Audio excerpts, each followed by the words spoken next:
If you told a Chicagoan 100 years ago that a tour of the Chicago River would one day top every visitor's list, you would have been laughed out of town. But what was once a meandering, weed-choked stream turned smelly industrial channel is now lined with soaring skyscrapers and jammed with tour boats, kayakers, and water taxis. And today, the Chicago River is more popular than ever, with a bustling river walk, new architectural gems, and even whole neighborhoods rising along the river's edge. I've had a pretty good view of it all. I'm Jeffrey Baer, and I've been giving boat tours since 1988 as a docent for the Chicago Architecture Foundation. The most iconic downtown views are from a boat in the river. But there are many more miles to this story, stretching south into the gritty sanitary and ship canal. That's a low bridge coming up there. What do you have to do? I had to drop the wheelhouse down. And winding north through the Chicago Botanic Garden and Skokie Lagoons. And there's more to the river than scenery. Railroad tracks that went down in the river here, and that's how they pulled the boats out. This story is loaded with river lore. It's been re-engineered on a massive scale. It's had tragedies and given us one-of-a-kind characters. Today, people live, work, and play along the river. And yes, even swim in it. Get set for a journey on the river that gave birth to one of America's great cities, Chicago. It's the Chicago River Tour.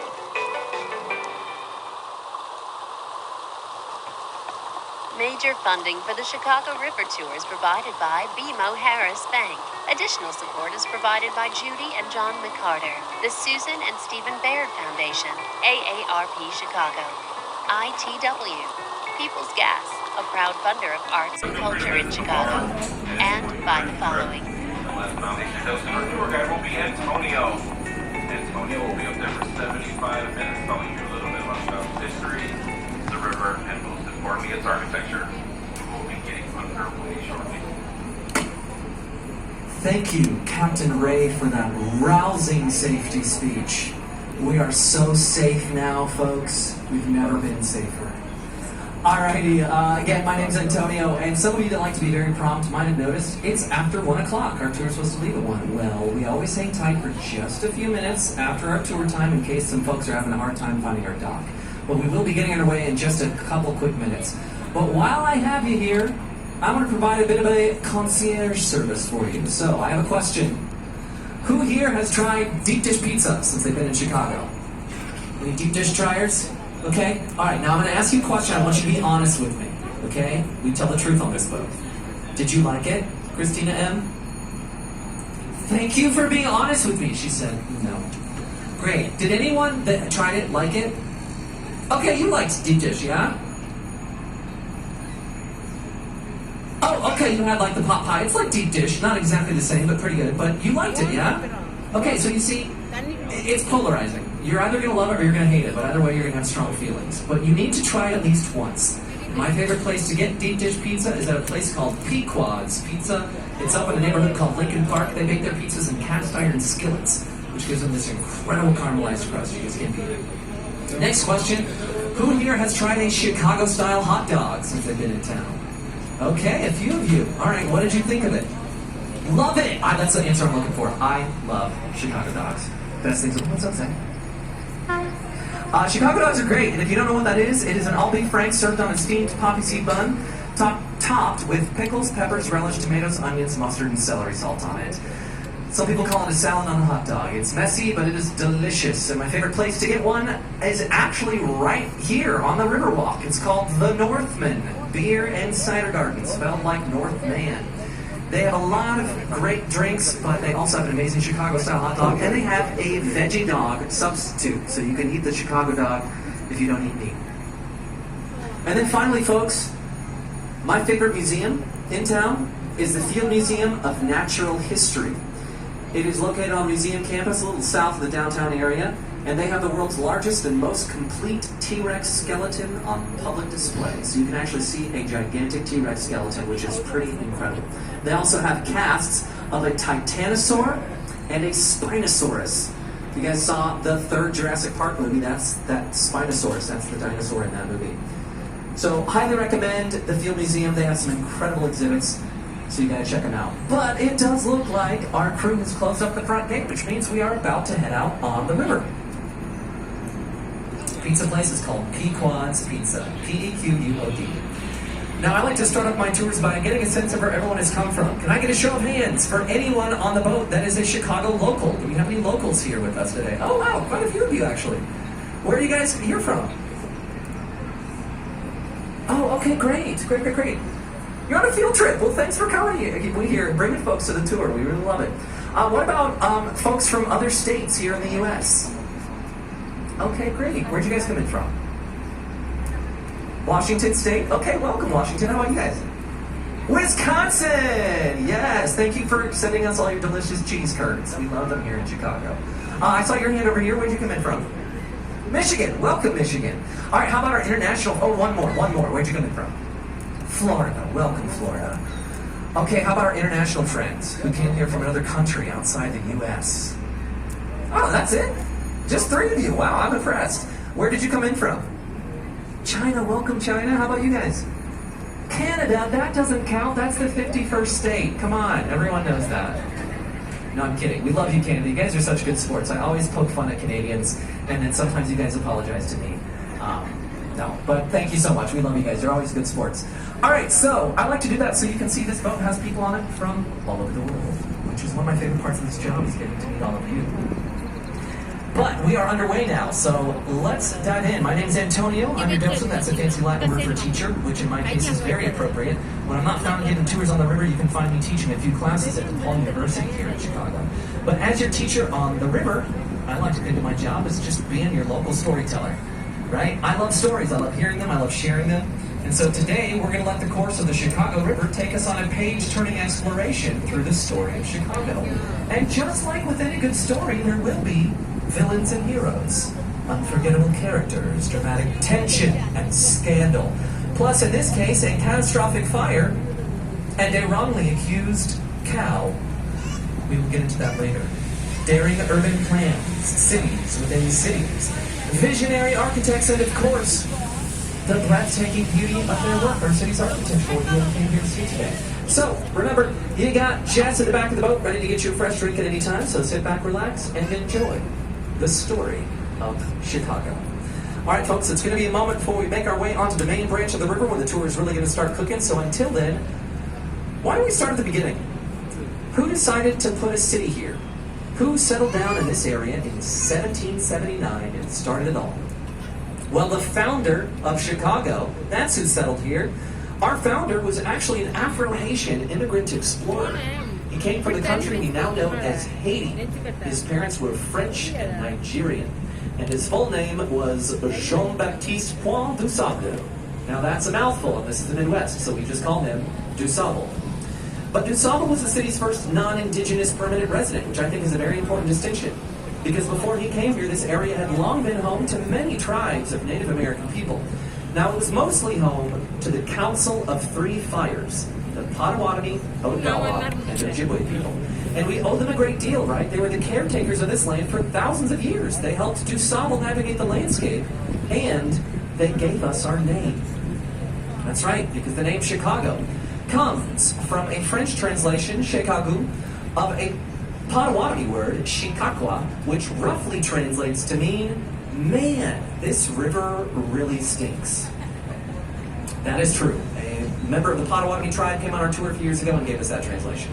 There is no direct translation, that's as close as we can get, but they said the river smelled bad because there was a wild species of ramp that grew in abundance on the river. That's like a leek. It smells like onions or garlic. So in the summer months when it got hot, it smelled like a stinky onion, which is another translation you'll often hear, river of the stinky onion. But as we make our way onto the Smelly Onion River, we're going to pass under the first of our 37 iconic Chicago-style bridges. We have the second highest number of movable bridges on a river of any city in the world, second to Amsterdam. And these bridges all function. They operate 50 to 60 times a year. Sadly, we just missed this bridge opening because it did raise a moment ago at the end of our last tour. And that happens every Wednesday and Saturday morning in the spring and then in the fall. You know, the boats are making their way between the lake and the river. But right now, folks, I'm going to stop yapping for a brief moment because I love us to all watch the curtain rise together.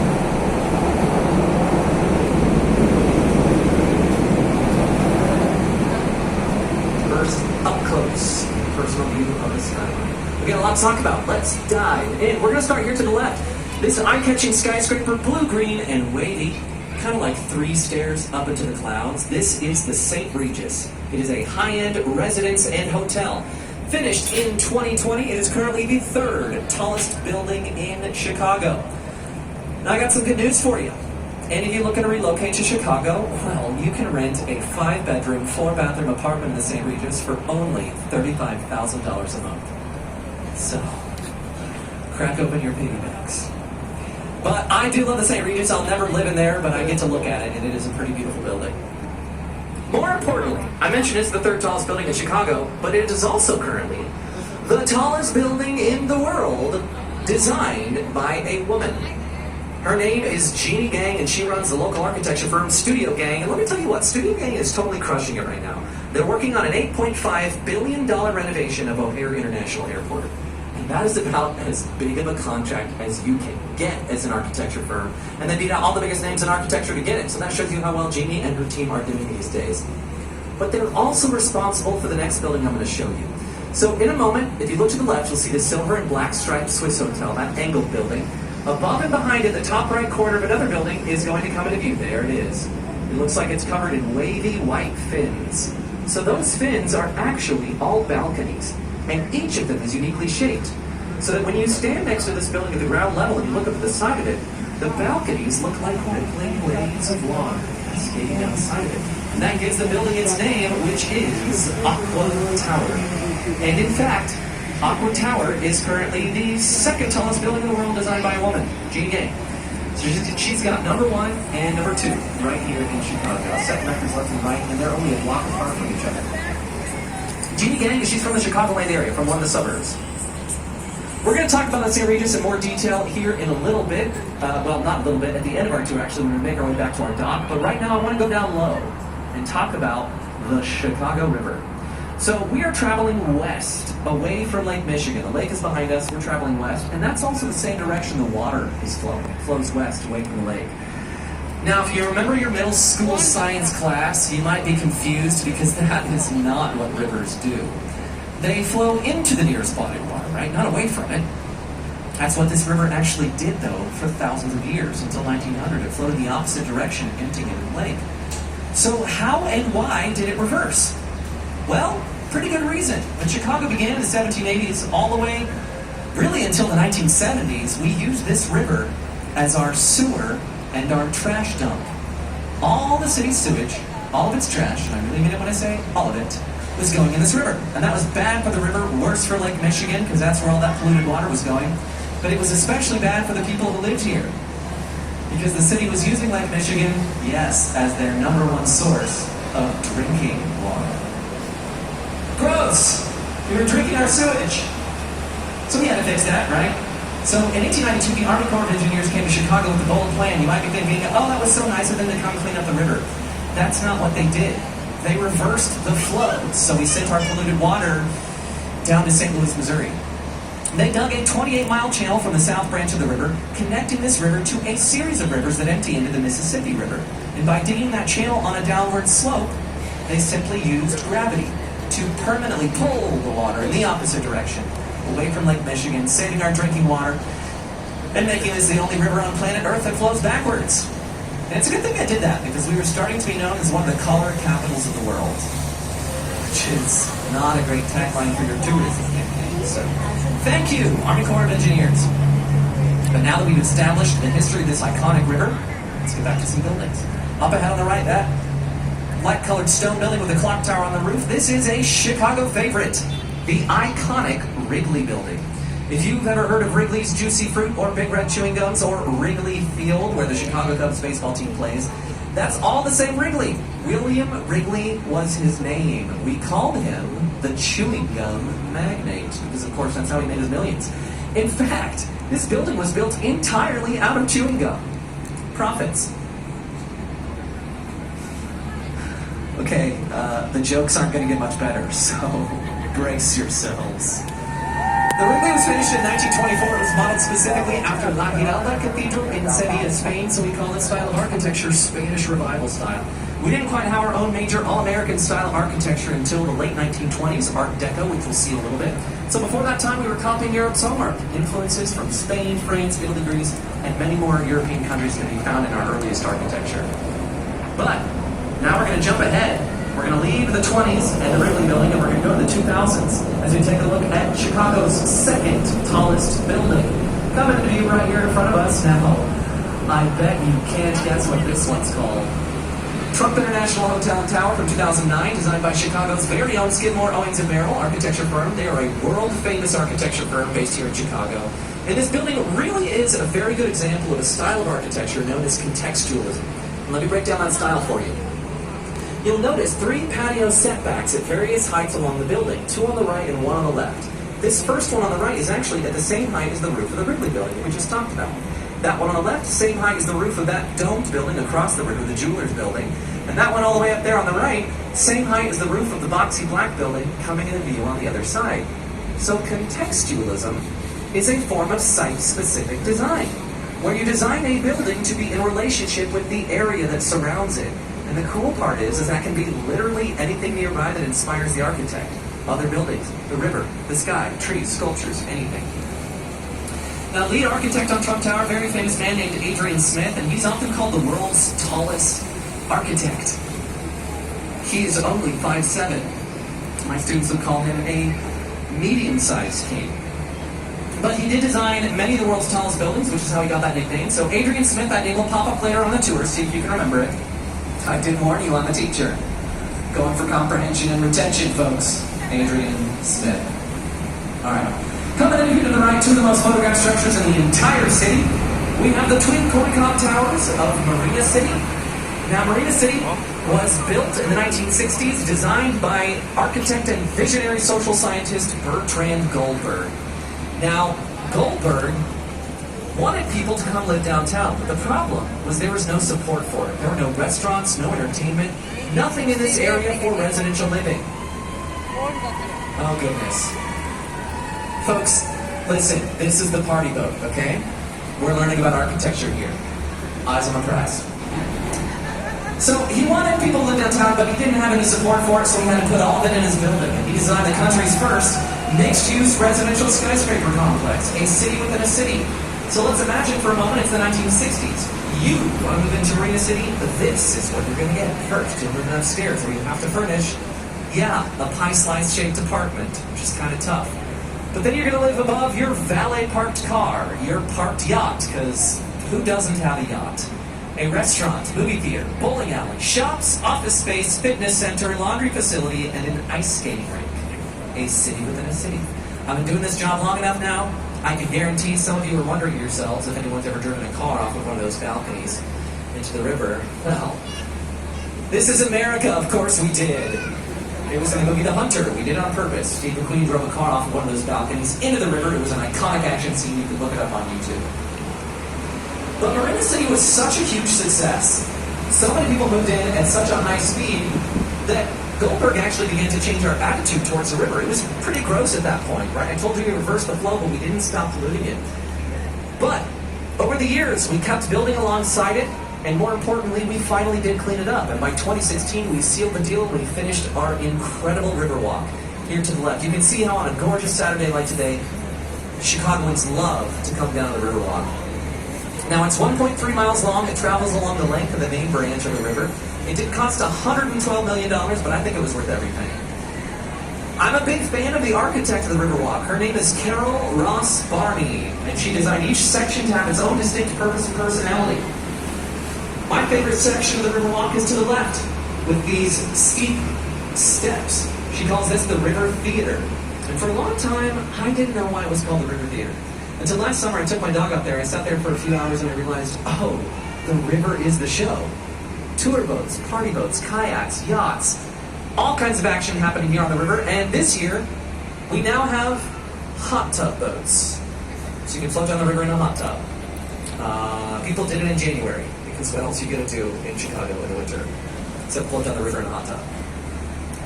But yeah, I highly recommend you spend a few hours of your day here on the Riverwalk, folks. It's gorgeous. Shops, restaurants, bars. You can have a cocktail, have a snack, watch the river. But let's talk about the age variety of our architecture, right? You can see to the right we have a glass skyscraper from the 90s. Straight ahead, you can see the Salesforce sign on that building. That building was finished last year, 2023. But over here, 1927, the Builders Building. And this building up ahead on the right, 1929. So why do we have a bunch of old buildings next to new ones? Well, because old buildings contain our history. They have stories to tell. So that's why you're on this tour, because we don't tear down our old buildings. We preserve them. We can continue to tell their stories, right? We renovate them, give them fresh life. And this building up ahead has quite a few stories to tell, and also has quite a bit of space. It occupies 2.5 city blocks. It has 43 elevators, 7.5 miles of hallway, 73 American-sized football fields of office space. Until 2008, this building had its own zip code.